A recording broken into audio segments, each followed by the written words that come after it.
Hello and welcome to another episode of Trade to Prosper. Are we going up to claim the all-time yearly high and perhaps another high before a healthy correction? I would love to take you guys through some Picasso drawings that I made here. A lot of people in trading think that, it's just gambling and everyone just draws all these trend lines and they call things Elliot Waves, and they put a lot of effort into measuring these things, but no one can really predict where it's going. And of course, we can't predict the market, but we can have high levels of confluence in terms of our next trading setups.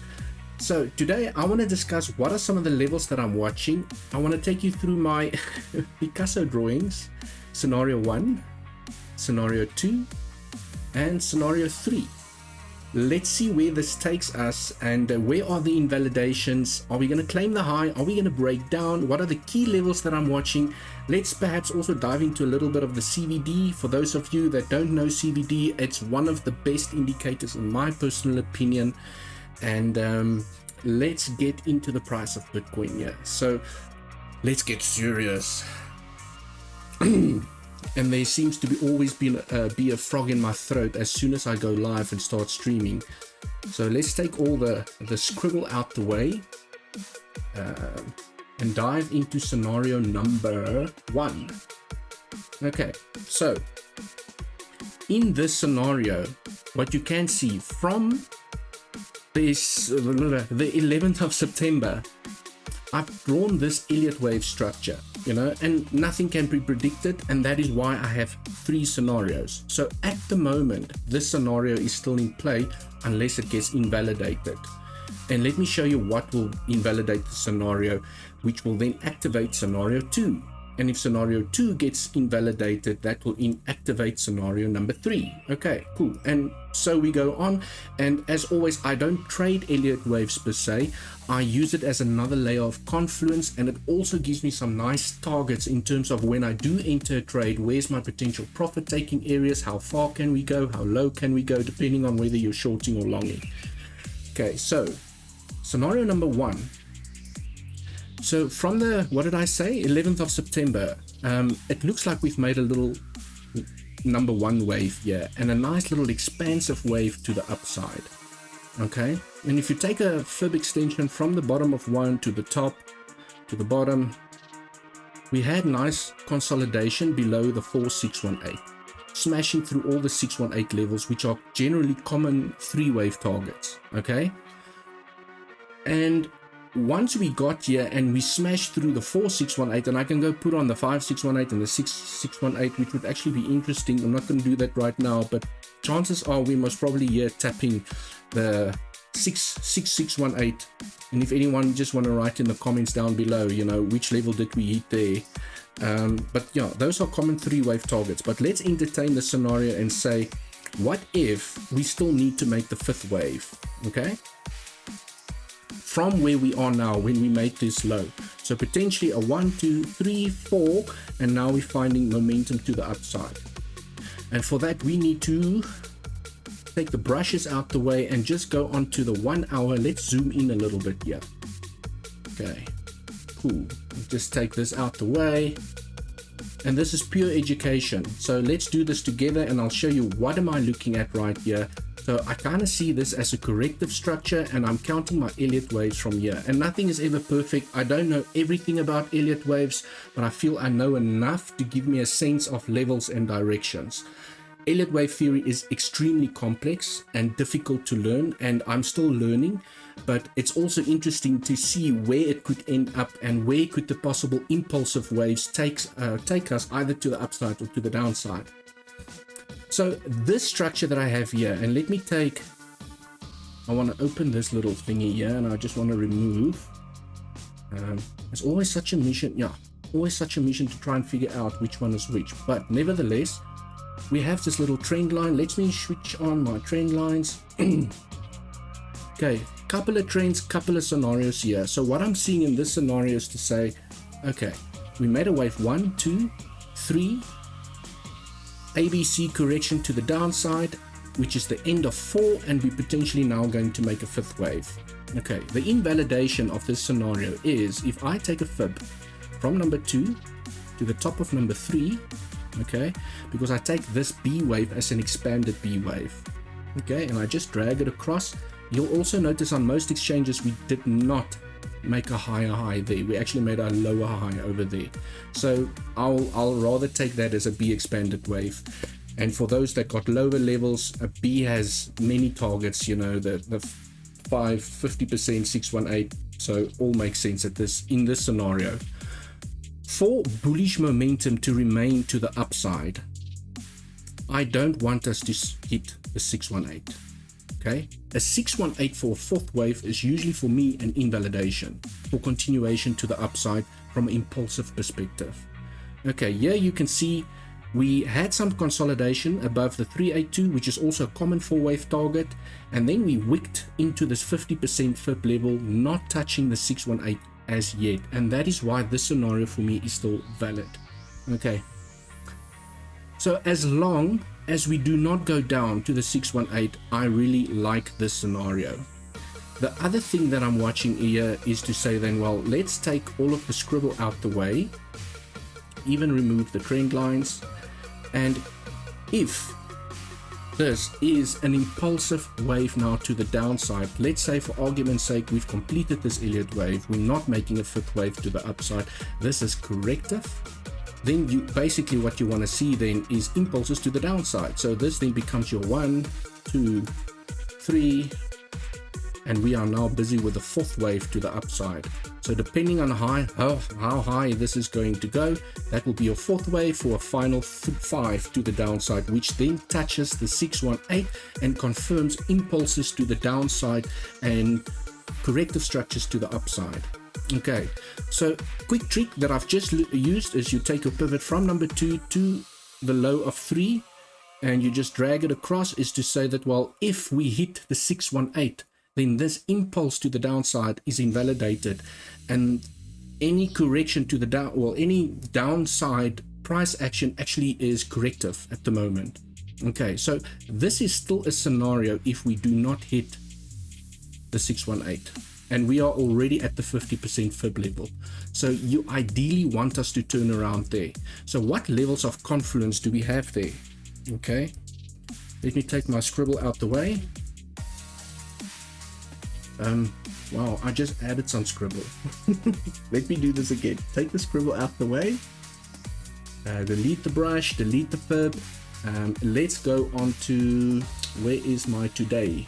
Let's click on today. Okay, what I want to show you here under my today analysis is when you zoom in here, you will see I have a range high level over here, which is this little high that we made with the drop and the retracement, and it can be reversed as well. So you have bullish momentum to the upside, you have your value area low, then you tap it, you retest without tapping that level again for continuation to the upside. So this is now just in reverse. Okay, so this level for me is quite important because generally, probability wise, when you touch this level for the first time, you generally get a reaction. Okay, so that could be a potential swing failure pattern that could play out here. You touch it, you swing failure, and you have a movement down potentially to come and test this strength for continuation to the upside, or we break down from here.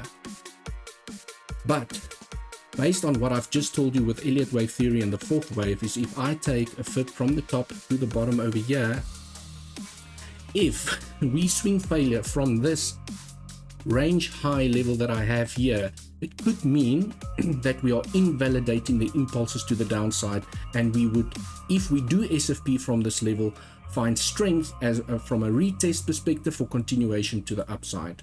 Okay, so just something that I'm keeping in mind, which then means that we can go and claim this high for a new yearly high. Okay, where can that yearly high take us? Well, if you go and work out common fifth wave targets, and we say, well, this is the top over here, and we go and drag our extended fib. I want to drag it from here because I see this as an expanded B wave target to the bottom. Okay, and we just drag it across, we reverse it. Beautiful. Okay, I actually drew that thing right on target. the 1.236 is a common fifth wave target. So we could come and grab all this beautiful liquidity here on top, and let's see if there is liquidity. Let's go check the liquidity. Zooming here into the weekly. Okay, wow, nice liquidity. So there's that peak that I've just shown you guys, and look at this nice liquidity on top. So could this mean that we are going to shoot up here to come and grab this liquidity for only then making a good healthy correction? It kind of feels like everyone on social media is expecting that correction to happen right now. Okay, that liquidity just looks right for the picking. So perhaps we are going to go and grab that liquidity before we have the healthy correction that everyone is expecting. So one last push, you know. Going back to the price action of Bitcoin, so definitely the 1236, the 1382, we also have a yearly level there. Is definitely levels that I will be watching for potential short and weakness. Also go and have a look at the CBD. If we're making some berry CBD, you know, have your trading plan, tick your boxes, and enter with good risk management. Okay, cool. Now I've explained this scenario, and I'm just going to undo here. Let me do it the long way because I seem to be adding stuff when I do it the other way. Let's go and discuss scenario number 2. Okay, scenario number 2 is, let me go into the 8 hour, just zoom out here for you guys, show you what's happening. These scenarios will now make a lot more sense since I've explained the other scenario to you. Is we are still 1, 2, 3, okay, and we are busy with a deeper fourth correction. Okay, also the rule that I've explained to you is to say if you take a fib, or which I've already done, if you take a fib from the bottom of 2 to the top of 3, you don't want to see us go lower than the 50% fib level. We can bounce on the 382. These are all common targets. The 236, the 382, and the 50% fib level, common targets for fourth wave. 236 a little bit more rare. 382 and 50%, very good, very nice. Okay. Also looking at this scenario, you can see that we hit the 2.618 to perfection. Okay, which is basically a fib pool from 3 to 4. To perfection, rejected. Are we now? So this scenario for me kicks in if we go and hit that 618 level that I've spoken about. Okay. Remember that 618 level when you take the fib from the bottom of 2 to the top. Okay, let me drag it across so we can see the levels. So this 618 level, for me, this scenario becomes active when we hit that level. Okay, so perhaps we reject here, and I do see a slight little rejection there at the moment. If we hit the 618 level, then perhaps a deeper A for some more upside. So definitely more upside, you know, to make the B wave to the upside, for rejection, which now becomes a 1, 2, 3, 4, 5 wave to the downside, and possibly finding support in this area between the 382 and the 50% fib level. Okay, so scenario 2, we all got it. Okay, then undo,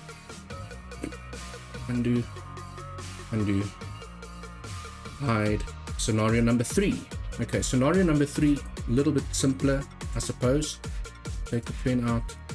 It's just to say that, well, could this be the end of the fifth wave? So this entire Elliot Wave structure is complete, and we're now going to make a deeper correction to the downside to even come and claim the highs or bounce on top of the highs we've made during July of this year. Okay, that $31,000 level that everyone is talking about. Okay, and that is also, and I suppose you want to observe the price reaction as we move down here. And what I do see is, you'll see I've got a number 4, a 5, a 3. So this thing becomes your Elliott impulsive structures to the downside. 1, 2, 3, 4, 5. Okay. And that is if we do not bounce in this area from that other scenario that I've just shown you. Okay. Quickly. We need to bounce in this area. So it's not much further down, but it means that this structure is complete. Okay, so when when we come down here, this in essence, for bullish momentum to remain to the upside, you could then argue that this becomes a big wave 1. And this will become a 2 for a massive explosion to the upside. And I don't want to predict that far. we will tackle that when we get there. Okay, so for now, these are the 3 scenarios that I would wanted to share. And let's just undo all of this.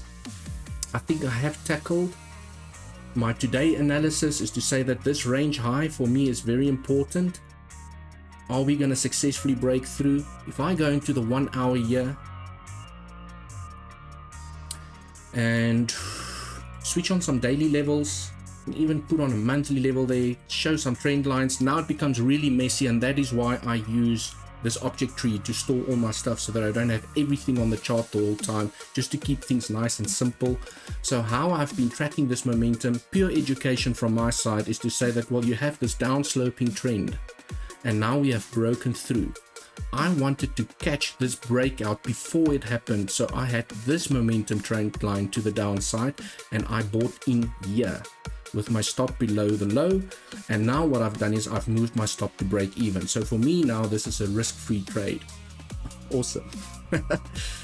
And you can see that we did break through with high volume at 1 hour closing candle above this line. Will we be able to hold this momentum or potential SFP over here? We'll have to observe the price reaction, but also remember, even if we, so the rule, let's remember the rules first.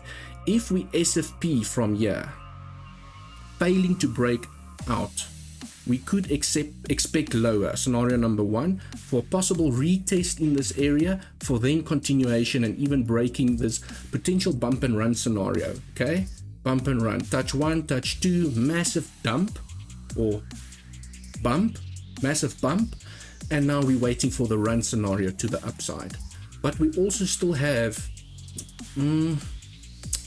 this little resistance over here, and we have 2 daily levels on top as well. So very important to observe the price reaction when we get to those 2 levels as well. Yeah, not much else from me. That's my daily dose of technical analysis for Bitcoin. Thank you once again for another episode of Trade to Prosper. Please, if you would like to support me in my channel, it really helps me out. It costs you nothing. If you do want to trade with me, my 2 favorite exchanges is Bybit and Mexi. The link's down in the description. Please comment, I will respond. My commitment to you is when you comment, I will respond to you as quickly as I can. And if you have questions, I'll incorporate that into my next video. Until the next update, cheers for now.